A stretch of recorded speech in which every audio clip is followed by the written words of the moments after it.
All right, welcome everybody. Today we're going to talk about lesson number 59, and this is the first day of section 5.3, which is all about solving trig equations. Now, the truth is, we already saw this topic earlier in the year in lesson number 46. So if you haven't gone back recently and reviewed that lesson, you might want to do so sooner rather than later. This idea of solving trig equations is going to be around for the rest of the chapter, and it's going to get progressively harder each day. So the sooner you're able to kind of lay a good foundation, the better off you're going to be. And again, you can see some of these same very basic techniques back in lesson and homework number 46. So what is it that we're trying to do here in lesson 59? Well, we are trying to solve trig equations. In order to solve trig equations, we're going to use the standard algebraic techniques that we use to solve regular equations, meaning we're going to collect like terms. We're going to factor. That includes factoring out greatest common factors, using the AC method, any kind of factoring will do, and the quadratic formula, or basically anything you can do to solve a regular equation, you can do to solve a trig equation as long as you're careful.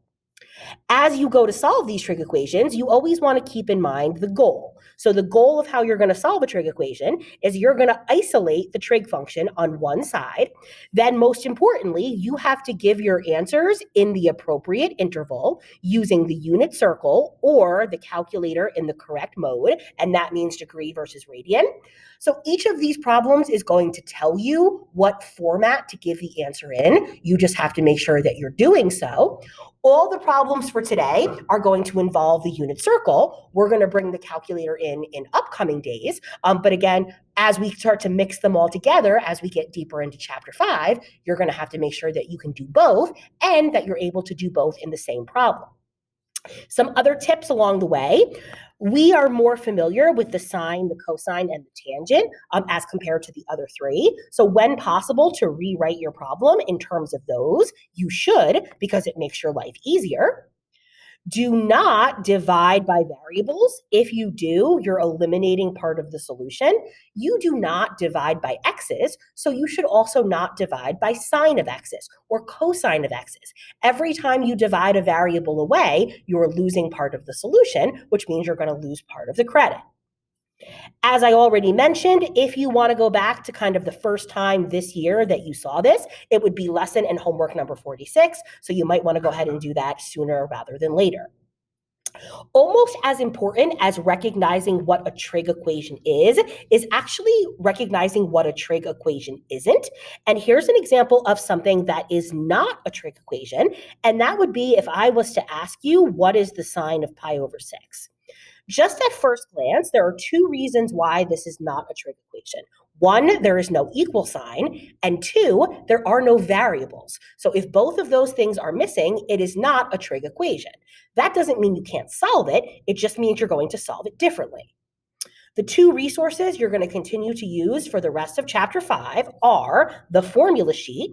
This is not going to be as much of an issue today, but it's going to be certainly an issue going forward. All of those additional formulas that we have not yet seen, those are all going to come to light in 5.4 and 5.5. So again, have your formula sheet handy. Secondly is this unit circle. Again, I'm hoping that the more time we spend with it, and we've now spent several weeks, several months even using it, I'm hoping that you guys are having more familiarity and a better working knowledge of where the sines are and where the cosines are, etc. So you'll be able to kind of show me today how well you're able to do that, whether you're able to answer these questions with relative ease. So going back to where we were trying to calculate the sine of pi over 6. So if I go to my unit circle, and if I go to pi over 6, if I want the sine value is, of course, the y values, which is equal to positive 1/2. So the sine of pi over 6, while that's not technically a trig equation, I can solve for the answer, which is positive 1/2. And we've done that plenty of times over the last couple of weeks. If I want to solve something similar, but something that is considered to be a trig equation, I'm going to consider the sine of x equals 1/2. So again, now I have an equal sign, and now I have a variable, which means I am trying to solve for those x's. When I go to solve for those x's, there are actually 3 different ways that I can ask you to solve it, really 3 different intervals. So I can ask you to find the specific solution from 0 to 2 pi. If I say 0 to 2 pi, that means you're going to give the answer in radians. And notice there's a bracket on the 0 and a parentheses on the 2 pi, which means include the 0, but don't include the 2 pi. I could also ask you for the specific solution from 0 to 360, which means you're going to give your answer in degrees. I could also ask you to find something called the general solution. The general solution means don't just tell me the answers for one trip around the circle. Tell me all the possible answers that exist if I go around the circle as many times as I want. So let's go ahead and find each one of those to make sure that we're able to do it. So again, the trig equation in question here is I am trying to find the sine of what is equal to 1/2. So if I go back to my unit circle, the answer from the previous problem, that is part of the solution. So 1/2 is still going to be the sine at pi over 6, but it's not going to be the only one. If you were to look around the circle, certainly anything with a pi over 6, the same family, remember it shares the same x's and the same y's, except for the positives and the negatives. So if you're looking for the second location for which there is a y value of positive 1/2, hopefully you would realize that that's over here at 5 pi over 6. So if I say, give me the answers from 0 to 2 pi, that means go once around the circle and give me the answers in radians. So my answers to this first question are going to be x equals pi over 6 and 5 pi over 6. That's it. 2 answers and 2 answers only. If I go back to my unit circle here, and instead they ask me to solve it from 0 to 360, I'm going to give those same answers, but I'm instead going to give them in degrees. So I'm going to say 30 and 150. The same way that I'm finding the answers by looking at the unit circle, you can do the same thing. So have your unit circle handy or know how to access it in class notebook. When it comes to the general solution, you want to find all of the places, no matter how many times you go around and around and around. So here's the thing. You're going to start at pi over 6. Any angle that is coterminal with pi over 6 is going to give you a sine of 1/2. So that means if I go all the way around again, and again, and again, as many times as I want, whether I go in the positive direction or the negative direction, I'm going to land back at the sine equaling 1/2 as long as I start at pi over 6 and then go 2 pi in either direction.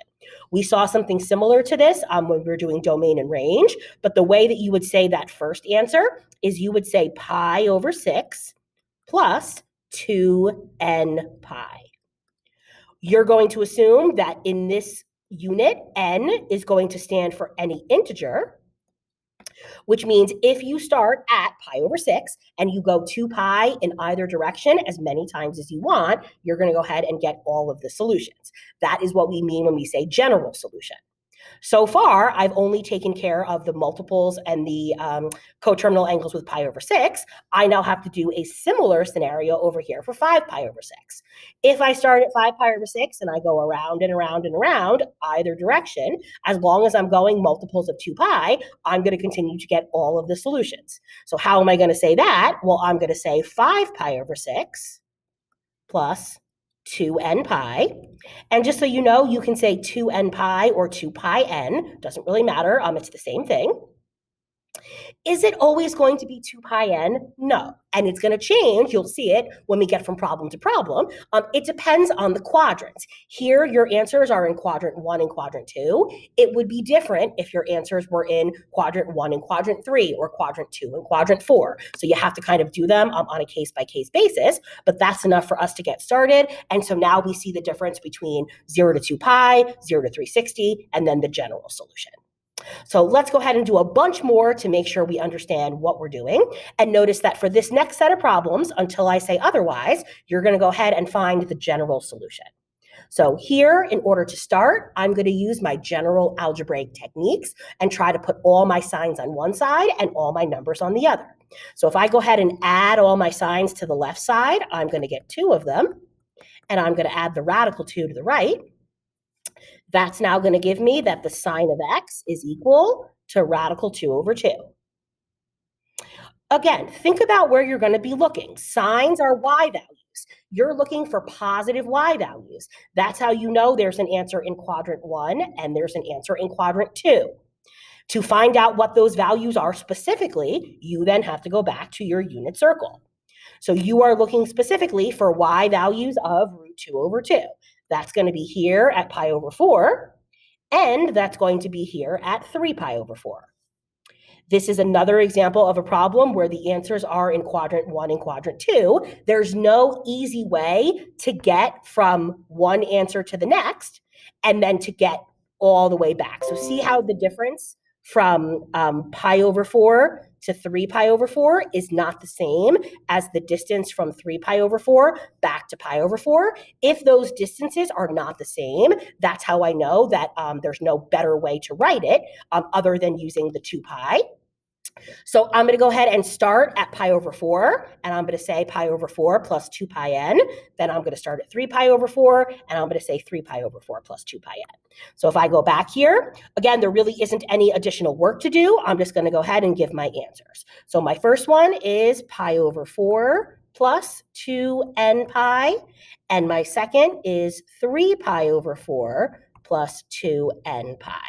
And again, it could be 2 pi n. I tend to kind of mix and match those depending on how I'm feeling at the moment. We're going to see plenty in a minute that are not quadrants 1 and 2. So obviously the 2 pi n is going to change in a minute. But at the moment, if you have any questions so far, please make sure to ask me when I go ahead and pause it. All right, let's take a look here in number 2. So here in number 2, same idea to start. We're going to go ahead and try to isolate our trig function. So I'm going to leave the tangent squared exactly where it is, and I'm going to add the 1 to the right, and then I'm going to divide by 3. So if the tangent squared of x is equal to 1/3, I'm going to go ahead and get rid of the squared by taking the square root. Whenever you take a square root, don't forget you have to do a plus or minus, and the square root of 1/3 can best be broken up into the square root of 1 over the square root of 3, which means if you then rationalize, you're going to get that the tangent of x is equal to plus or minus radical 3 over 3. Now, that should look familiar. That is one of our special tangents from the unit circle, which again, spoiler alert, everything from today is going to be from the unit circle. In future lessons, you're going to have to use the calculator.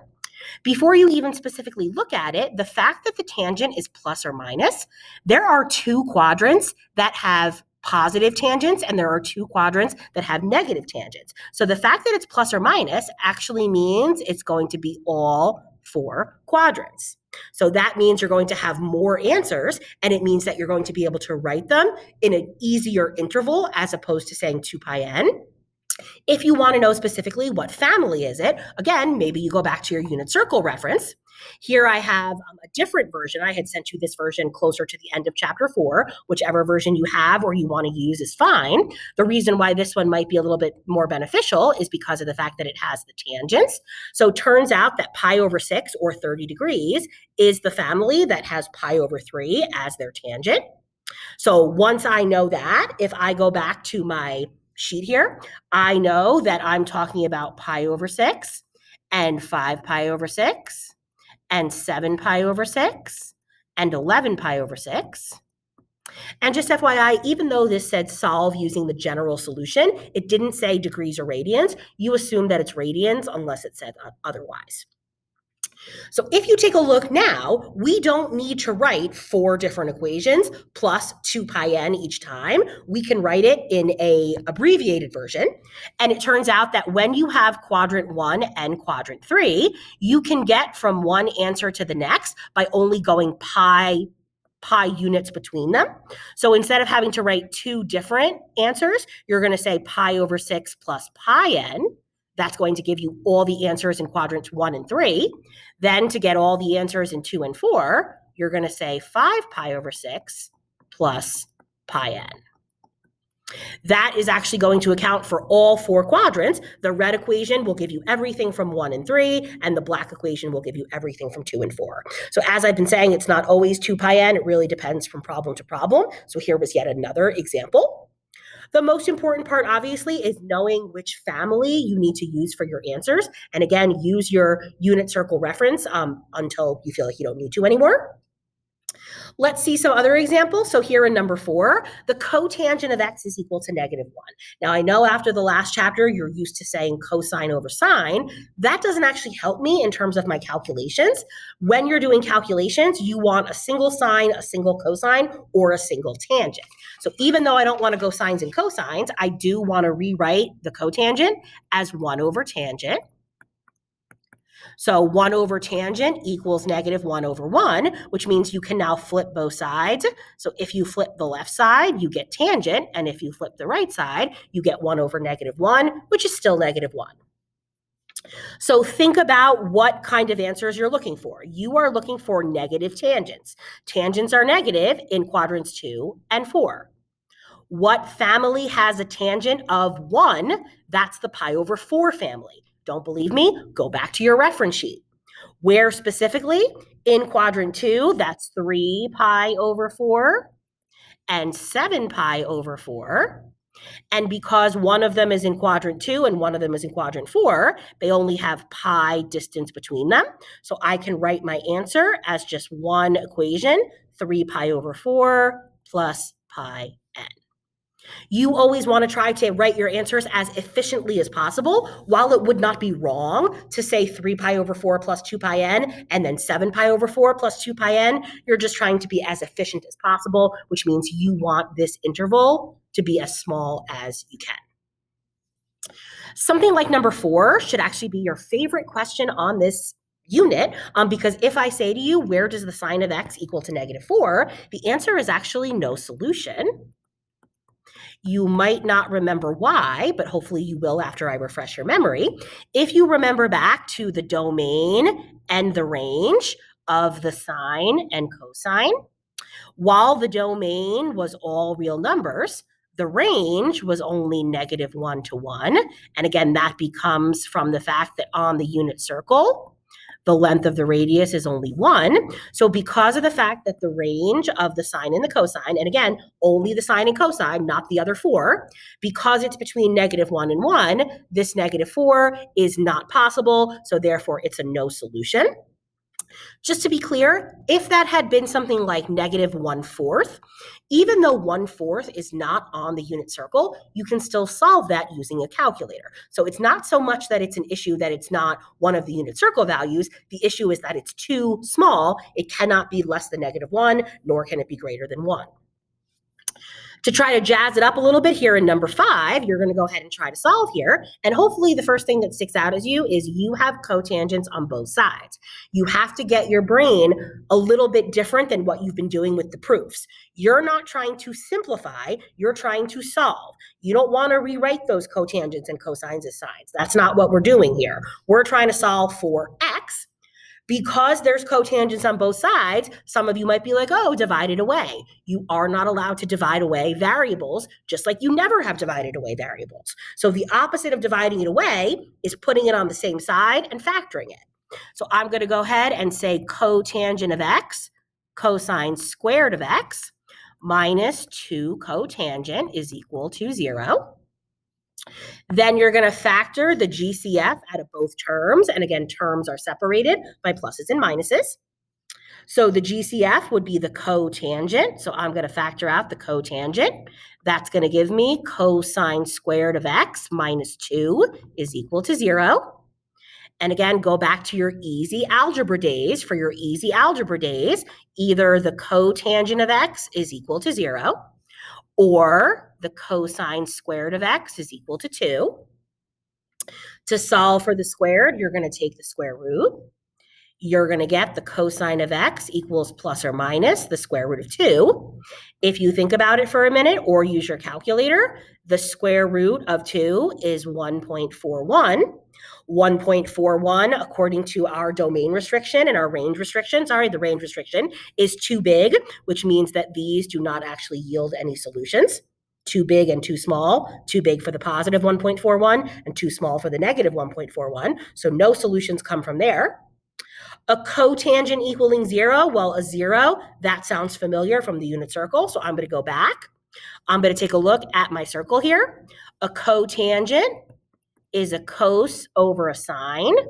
The only way that that could be equal to 0 is if there's a cosine that's 0. So where do I see a cosine of 0? Up at the top and down at the bottom. So if I go back to my solution sheet here, where is the cosine equal to 0? It's up at the top, which is pi over 2. It's down at the bottom, which is 3 pi over 2. Notice that those values differ by only halfway around the circle, which means you can write your answer simply as pi over 2 plus pi n. And remember, plus n pi, they're all kind of the same. Okay, and again, just going back, the reason why you rejected those answers on the right, the positive square root of 2 is 1.41. The negative square root of 2 is negative 1.41. Those are outside of the range of the cosine, so I'm going to go ahead and reject those. Here on the back, notice that we have now changed. Instead of giving the general solution, you are just going to give the solutions from 0 to 2 pi. You're going to solve it the same exact way. The only difference is how you say your answer, and it's just as important that you're able to do it both ways. So here in number 6, I'm going to go ahead and start by dividing both sides by 3. That's going to give me that the cosine of x is equal to 0.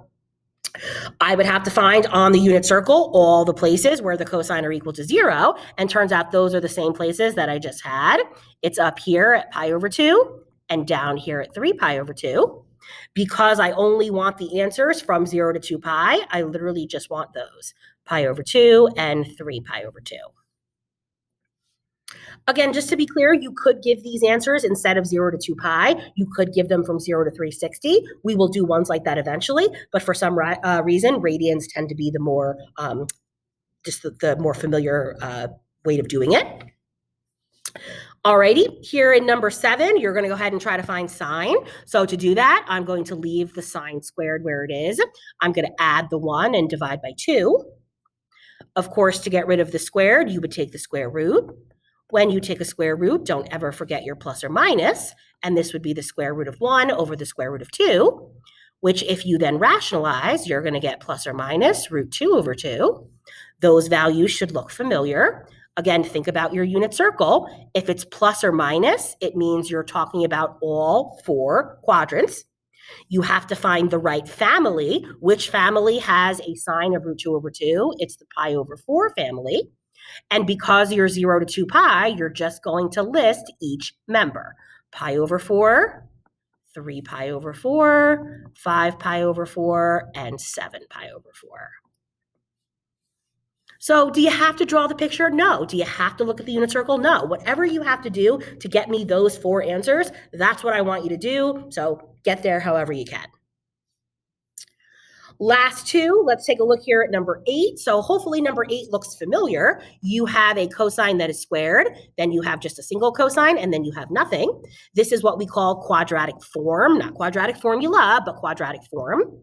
If this had just been x squared minus 3x minus 4, you would be looking for 2 factors of negative 4 that add up to be negative 3. You're still doing that, but instead of factoring with x's, you're going to factor with cosines of x's. That would be a negative 4 and a positive 1. Set each parentheses equal to 0. Either cosine is equal to 4 or cosine is equal to negative 1. Oops, spoiler alert, cosine equal to 4, not possible, too big, outside of the range. Cosine equals negative 1, so who has an x value of negative 1? That's the guy over here. That is the value of pi. And since all you want is the answers from 0 to 2 pi, that's all she wrote. Pi is all you get. So again, this problem had 1 answer. The problems on the previous side had infinitely many answers. The previous problem had 4 answers. There's really no way of knowing ahead of time how many answers there are going to be. So you kind of just have to be okay with however the problem turns out. And finally here for number 9. So all that stuff we've been doing with the proofs, there was a reason for it. Making substitutions. So far, everything has been one nice sine or one nice cosine. That is going to change starting now and then for future lessons. Notice that I have a sine squared on one side and I have a different variable here on the other side. I cannot combine them because they're not the same. What I need to do is get down to all one variable. So you can replace either one, but hopefully you would realize that because the sign is alone, it's a little bit easier to replace him with 1 minus cosine squared and then leave the right as 3 cosine squared. All right, well, this is looking better. So now I'm going to have my cosine party over on the right. That's going to make 4 of them. I'm going to divide by 4. Now I'm going to get rid of the squared by taking the square root. So the cosine of x equals, don't forget plus or minus, and the square root of 1/4 is 1/2. Again, the plus or minus indicates that it's all 4 quadrants. And then you have to find the right family. So which family has cosines of 1/2? That's the pi over 3 family. And again, because it's all 4 quadrants, you're going to give me all 4 members. So pi over 3, 2 pi over 3, 4 pi over 3, and 5 pi over 3. For some of you who still to this point have not been the best at using the unit circle to find your families, I think that this is really kind of do or die time. You're going to have to be able to do it, and the quicker you can do it, the better. So you're going to go ahead and try tonight homework number 59. Homework 59 is in the book, section 5.3, and they're all going to ask you to solve the trig equation, and I'm just going to tell you to pay attention and solve appropriately. Some of those problems ask you to do the general solution, so give the pi ends and the 2 pi ends and the pi over 2 ends appropriately, and then if it just says 0 to 2 pi, you're only going to solve those appropriately. There's going to be much more of this with the upcoming days, harder versions of it. So again, the sooner you can solve these easier ones, the better off you're going to be. So thanks very much for tuning in, guys, and we will catch you next time.